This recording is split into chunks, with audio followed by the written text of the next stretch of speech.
अस्सलाम वालेकुम, good evening student. कैसे हैं आप सब लोग? उम्मीद करती हूँ आप सब लोग खैरियत से होंगे। Hope so you are fine. My name is Sumbal Jabeen. आप देख रहे हैं view learning with Sumbal Jabeen. आज जो मैं अपडेट लेकर आई हूँ आप तमाम स्टूडेंट्स के लिए, एक बहुत बड़ी बिग अनाउंसमेंट है पंजाब हुकूमत की। इसमें मैं बताने लगी हूँ कि आपका जो 2023 का पेपर पैटर्न है वो चेंज कर दिया गया है, मुकम्मल तब्दील कर दिया गया है। तब्दीली उसमें थोड़ी बहुत की गई है कि आपका पेपर जो है कंसेप्चुअल बेस होगा, कितने परसेंट जो है कंसेप्चुअल होगा, कितना आपका बुक में से होगा। इससे रिलेटेड गाइडलाइन जो है हम अपनी इस वीडियो में डिस्कस करने वाले हैं। लेकिन वीडियो डिस्कस करने से पहले अगर आप लोग मेरे चैनल पे न्यू हैं तो चैनल को सब्सक्राइब कीजिए, वीडियो को लाइक कीजिए, बेल आइकन को लाजमी प्रेस कर लीजिए ताकि इस तरह की मजीद इन्फॉर्मेटिव वीडियो की अपडेट्स आपको मिलती रहें। पहले जिन बातों पे हमारी डिस्कशन होने वाली है मैं आप लोगों को जस्ट रीड आउट करके बता देती हूँ और उसके बाद हम कंप्लीट एक एक पॉइंट पे जो डिस्कशन है डिटेल में कर लेते हैं। View learning with simple Jabeen, subscribe and like my YouTube channel for more update. Good news for all student. अब ये गुड न्यूज़ आप लोगों के लिए है या नहीं? मेरे लिए तो है। आप लोगों ने मुझे बताना है कि आप लोगों के लिए है या नहीं, ये कमेंट बॉक्स में आप लोगों ने लाजमी बताना है। A big announcement about exams, SLO based paper pattern 2023, 50% knowledge based question, 35% understanding based and 50% application based।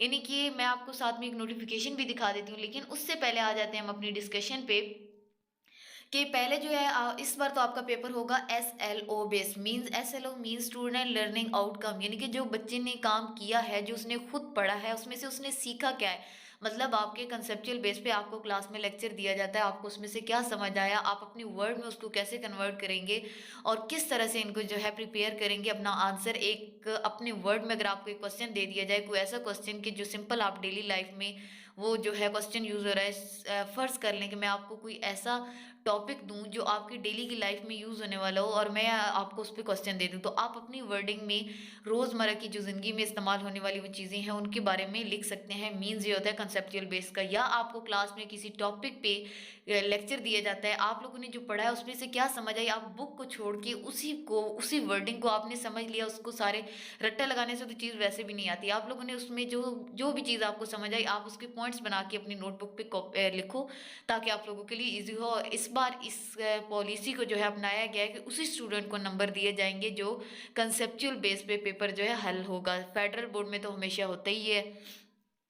अब आ जाती हूँ, मैं आपको बता देती हूँ कि पहले पेपर कितने का था, कितने परसेंट होता था और अब पेपर कितने परसेंट होगा। मैं आपको पिछली ग्रेडिंग स्कीम भी बता देती हूँ और अभी जो है न्यू वाली भी बता देती हूँ। SLO बेस पे जो आपके आगे पेपर होते थे उसमें 70% नॉलेज बेस, यानी कि आपको कितना नॉलेज है, आपने पढ़ा, मतलब वो आपका सारा बुक्स में से ही आता था, इतना कोई आपको कंफ्यूज वगैरह नहीं किया जाता था। नेक्स्ट 20% अंडरस्टैंडिंग वाला आता था। सिर्फ 20% अंडरस्टैंडिंग वाला इस तरह आता था कि आपने उसको समझना है और समझ के उसका क्वेश्चन करना है। थोड़ी बहुत स्टेटमेंट जो है चेंज की जाती थी, थोड़ा बहुत आपको घुमाया जाता था। और 10% जो थे आपके एप्लीकेशन बेस होते थे। लेकिन इस बार जो होंगे आपके 50%, मतलब 50% जो होंगे नॉलेज बेस्ड, जो आपने बुक में से काम किया हुआ है। 35% आगे जो 20% थे अंडरस्टैंडिंग होते थे, लेकिन अब 20 की बजाय 35% होगी आपकी अंडरस्टैंडिंग बेस।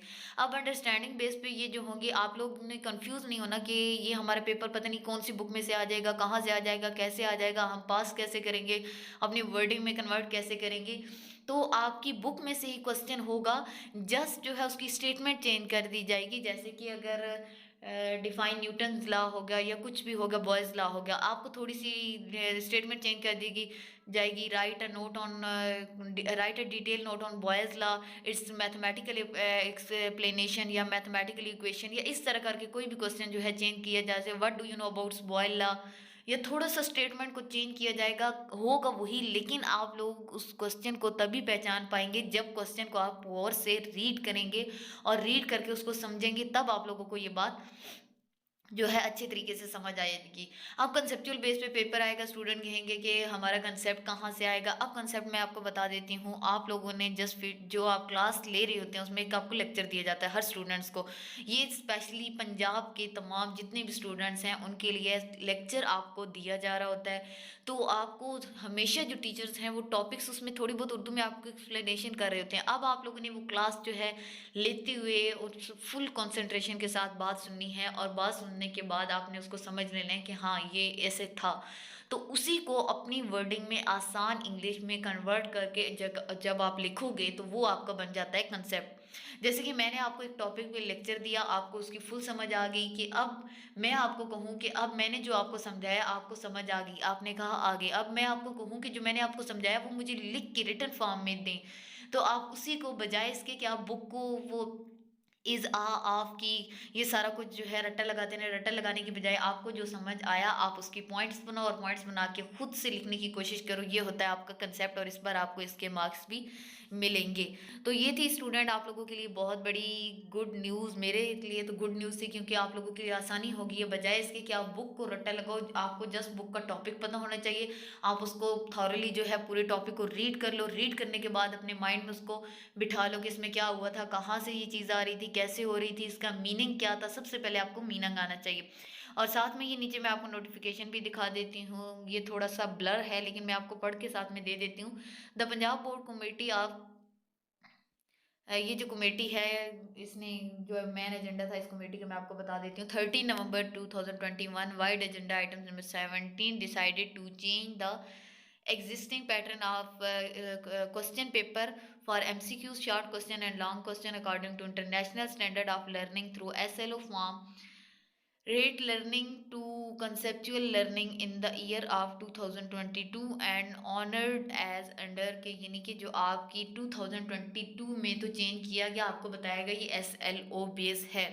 लेकिन अब यहाँ पे आपको फेज़ 1, फेज़ 2 और फेज़ 3 में 2022, 2023 और 2024 अब 22 जो गुजर चुका है उसमें आपकी नॉलेज बेस पे थे 70%, लेकिन 2023 में उसको बढ़ा के कर दिया गया है 50%, थोड़ा सा कम कर दिया गया, सॉरी 70% था, 17% में से कम करके 50% कर दिया गया। अंडरस्टैंडिंग आपका 20% था, 20% से ज़्यादा करके 35% कर दिया गया। एप्लीकेशन जो बेस था वो 10% था, उसे भी बढ़ा के 15% कर दिया गया। अब जो आपका 2024 होगा यानी कि 2024 नॉलेज बेस मज़ीद जो है नॉलेज बेस पे जो है कम कर दिया जाएगा 30%, और जो आपका अंडरस्टैंडिंग बेस पे 50% जो है कर दिया जाएगा। ये देख लें आप आगे आने वाले दिनों के लिए भी कि 50% जो है, पहले 20 था, 20 से 35 किया, 35 से 50 कर दिया। आप लोगों के लिए ये जो है एक बहुत अच्छी अपॉर्चुनिटी है अगर आप लोगों को देखा जाए कि बजाय इसके कि आप बुक्स को कॉपी करो फलान, अब तो आपके पास नेट्स की सहूलियात मौजूद हैं, इतनी अपॉर्चुनिटी हैं, आप उसको सर्च करो, आप उसको उर्दू में सुनो, शॉर्ट लेक्चर्स उसके करो। लेकिन बजाय इसके कि आप कॉपी करने, आपको एक अपॉर्चुनिटी दे देगी कि आप अपनी वर्डिंग में इसको लिख सकते हो, और ये सबसे बड़ी अपॉर्चुनिटी आप लोगों के लिए, और इस पे आपको नंबर भी दिए जाएंगे। और एप्लीकेशन बेस्ड जो है 20% कर दिया जाएगा, ज़्यादा कर दिया जाएगा। मैंने इस नोटिफिकेशन का जो मकसद था, ये सारी गाइडलाइन मैंने आपको दे दी गई हैं। ये स्पेशली 9-10 के student, first year, second year, ये तमाम जितने भी स्टूडेंट्स हैं उनके लिए SLO बेस हैं। अब मैंने अपने चैनल पे एक SLO बेस्ड जो क्वेश्चन है 10 क्लास की बायो की जो मैंने वीडियो है वो भी अपलोड की हुई है। अगर आप लोग चाहते हैं कि किसी भी सब्जेक्ट, डिफरेंट सब्जेक्ट, बायो होगी, फिजिक्स होगी, केमिस्ट्री होगी, इंग्लिश होगी, मैथ, अगर आपको SLO बेस हेल्प आउट करने के लिए नोट्स चाहिए, शॉर्ट नोट्स या हैंड नोट्स कुछ इस तरह के चाहिए कि आप लोगों को शॉर्ट क्वेश्चन बने बनाए हों, आप लोग सिर्फ उससे याद करो, उसको रीड कर लो, रीड करने के बाद अपने कंसेप्ट में कर दो। और अगर आप लोग चाहते हैं कि किसी भी सब्जेक्ट के SLO बेस नोट्स आपको चाहिए तो आप लोगों ने मुझे कमेंट बॉक्स में बताना है ताकि मैं आप लोगों के लिए अपलोड करूँ। उससे पहले मैं अपलोड नहीं करी क्योंकि मैं जो अपने चैनल पे जो मटेरियल जो है अपलोड करती हूँ वो बेसिकली यूनिवर्सिटी के स्टूडेंट के लिए है। लेकिन अब अगर आप लोग चाहते हैं कि मैं आप लोगों के लिए अपलोड करूं तो आप लोगों ने मुझे कमेंट बॉक्स में लाजमी बताना है, वीडियो को लाइक करना है। अगर आप लोग मेरे चैनल पे न्यू हैं तो चैनल को सब्सक्राइब कीजिए, वीडियो को लाइक कीजिए, बेल आइकन को लाजमी प्रेस कर लीजिए ताकि इस तरह की मजीद इन्फॉर्मेटिव वीडियो की अपडेट्स आपको मिलती रहें। एजुकेशन डिपार्टमेंट के हवाले से कोई भी आप लोगों के लिए चेंजिंग हो, कोई भी पेपर पैटर्न में तब्दीली हो, कोई अच्छी न्यूज़ हो, कोई बैड न्यूज़ हो, या जिस तरह से रिलेटेड यानी कि कोई भी तब्दीली की जाए पेपर पैटर्न में, आपके क्वेश्चन में, आपकी शेड्यूलिंग में, आपकी ग्रेडिंग स्कीम में, तो फौरी से आपको सबसे पहले जो है वीडियो मेरे चैनल पे मिलेगी। चैनल को सब्सक्राइब करने के साथ बेल आइकन को लाजमी प्रेस कर लीजिएगा। इसका फ़ायदा ये होगा कि आपकी जो स्टडी से रिलेटेड कोई भी न्यूज़ होगी तो मैं आप लोगों के लिए वीडियो अपलोड कर देती हूँ और सबसे पहले आपको नोटिफिकेशन मिल जाएगा और आप लोग मेरी वीडियो वॉच कर लें। तो वीडियो उम्मीद करती हूँ आप लोगों को कैसी लगी होगी, बहुत अच्छी लगी होगी। एनी प्रॉब्लम और confusion you can ask me in a comment section for more detail. इसी वीडियो के डिस्क्रिप्शन बॉक्स में मेरे FB पेज का लिंक है, वहाँ पे भी आप लोग जाके डिटेल्स कोई भी प्रॉब्लम हो तो ले सकते हैं, या इस वीडियो में अगर आपको कुछ समझ ना आई हो तो कमेंट बॉक्स में आप लोग मुझे बता सकते हैं, मैं आपको गाइडलाइन कर दूंगी। आने वाली नेक्स्ट वीडियो तक के लिए अपना ख्याल रखिएगा, मुझे दुआ में याद रखिएगा। अल्लाह हाफिज़, गुड बाय।